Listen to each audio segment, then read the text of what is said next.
Mungkin ada di antara kita yang sedang memikirkan masalah kesehatan. Ada yang mencoba mencari nafkah untuk bisa mencukupi kebutuhan keluarganya.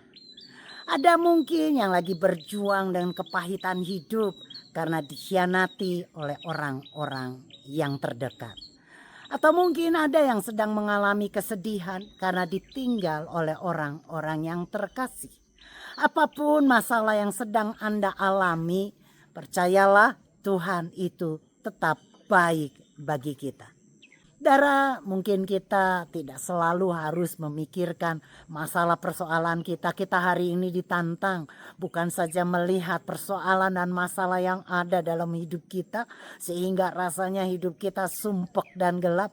Tapi mari hari ini saya mau ajak Anda untuk coba juga memikirkan kebaikan Tuhan dalam hidup kita. Apa saja sih kebaikan Tuhan dalam hidup kita? Nah, di dalam Mazmur 65 khususnya kita melihat kebaikan Tuhan itu apa saja. Mazmur Daud dari Mazmur 65 ini dia mengatakan Tuhan baik karena Tuhan mendengar doa-doanya.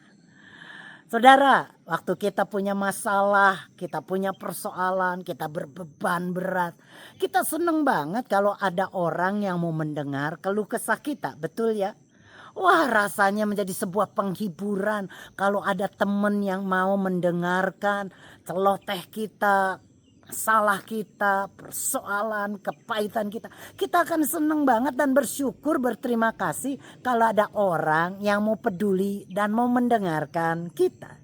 Nah, Tuhan bukan saja mendengar, tetapi dalam terjemahan lain dari Mazmur pasal 65 di ayat yang kelima ini dikatakan Tuhan menjawab, Tuhan mengabulkan.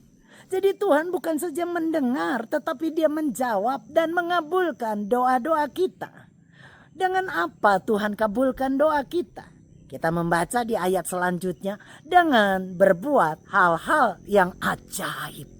Saya bacakan ya ayatnya ya sehingga kita memperoleh kekuatan hari ini. Dikatakan di ayat yang ke-6-nya, Kau jawab dengan memberi kami kemenangan. Engkau lakukan hal-hal yang ajaib untuk selamatkan kami. Engkaulah harapan semua bangsa sampai di lautan jauh. Nah, bayangkan Tuhan yang besar itu ia menolong Anda, menolong saya dengan berbuat hal-hal yang ajaib sehingga orang terheran-heran. Dan khusus di Mazmur 65 perbuatan ajaib yang Tuhan berikan. Khususnya kita lihat ini di ayat selanjutnya. Ayat ke-7 sampai ke-9 dari Mazmur 65. Dikatakan meredakan deru lautan. Dan amukan ombak. Dan menenangkan keributan bangsa-bangsa. Semua penduduk bumi takut dan hormat melihat perbuatan-perbuatan yang hebat. Nah, saudara, coba baca ayat itu.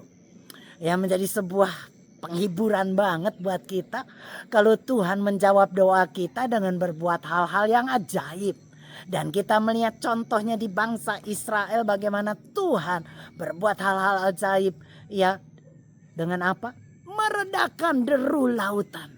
Meredakan ombak-ombak yang ganas. Bukan ombak sembarang ombak. Ya, tetapi ini adalah ombak yang besar. Karena mungkin kita berkata, ya kita melihat orang senang dengan ombak.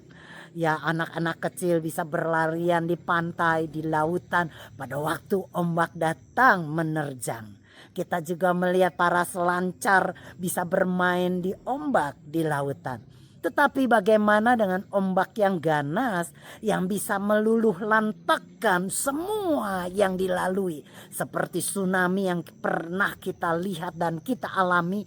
Bangsa kita diluluh lantakkan oleh amukan tsunami. Sehingga kita mengalami saudara kepedihan dan kehilangan yang sangat besar.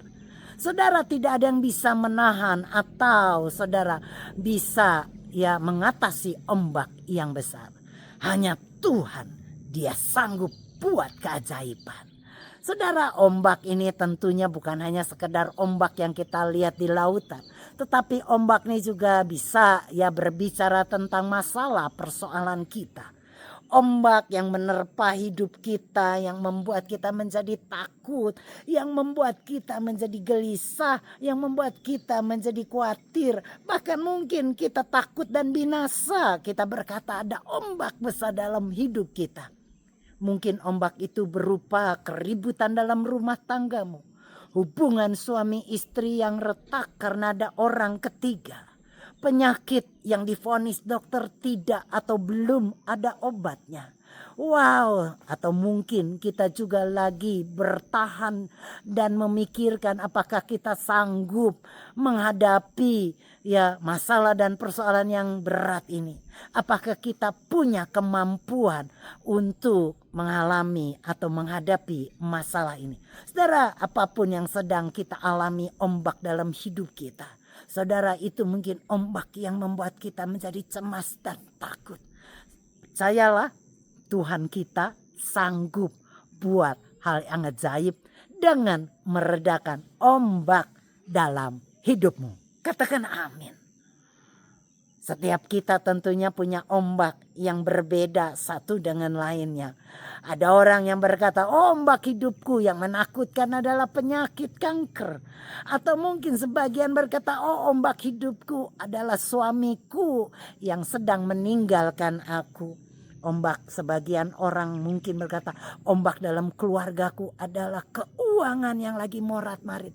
Apapun juga ombak itu, ya saya tidak tahu, tapi saya berdoa biarlah engkau melihat keajaiban yang Tuhan buat dalam hidup kita. Katakan amin. Wow. Sehingga pada waktu Tuhan buat keajaiban, hal-hal yang besar, orang akan tercengang dan mereka berkata, memang Tuhanmu adalah Tuhan yang besar. Katakan amin. Amin. Jadi jangan cuma lihat persoalan dan kegelapan dalam hidupmu. Tapi hari ini saya mau ajak teman-teman untuk melihat kebaikan Tuhan. Dia sangat baik. Dan kebaikannya tidak pernah berubah. Kebaikannya tidak pernah habis. Kebaikannya selalu ada karena kita adalah anak-anaknya yang dikasihinya. Amin. Jadi hadapi tahun ini, hadapi masalahmu, hadapi persoalanmu. Jangan gentar karena percayalah Tuhan bukan saja mendengar doa-doamu yang kau naikkan, tetapi Dia akan menjawab. Dia akan mengabulkan doamu dengan berbuat hal-hal yang ajaib. Saya mau berkata, nantikan keajaiban Tuhan dalam hidupmu. Amin. Kita akan berjalan dari kemenangan kepada kemenangan. Karena kasih karunia-Nya yang sangat besar dan melimpah atas hidup kita. Amin, saudara. Shalom bagi kita, shalom bagi Indonesia, shalom bagi semuanya. Tuhan Yesus berkati.